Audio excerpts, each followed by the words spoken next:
Dozens of Ukrainian prisoners of war appear to have been killed in a missile strike that destroyed a prison building on the front line of the conflict. This report contains graphic content of the incident.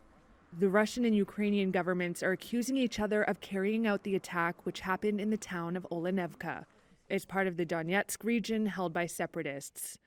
Reuters journalists saw charred human remains at the scene and shell fragments laid out on a bench, although it wasn't immediately possible to find any identifying markings on the fragments. Nor was it clear where the fragments were collected.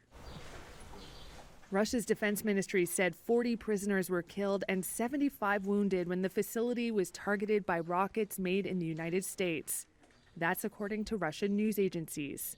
A spokesman for Moscow-backed separatists said Ukrainian forces attacked after the prisoners of war started talking about crimes conducted by their own military. After the Ukrainian captives started sharing the information on the crimes they committed following the orders of their commanders, and those commanders received the orders from Kyiv, the political leadership of Ukraine decided to use US-produced multiple-launch rocket systems, HIMARS, to carry out a strike here to veil the crimes that the Ukrainian captives started talking about.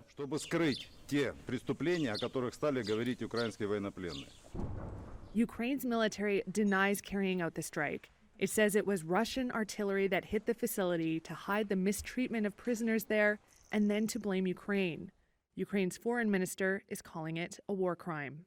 There was no way for Reuters to immediately verify either version of events.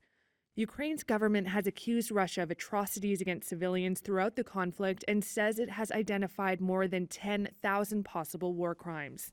Moscow denies involvement in war crimes and accuses Ukraine of staging them.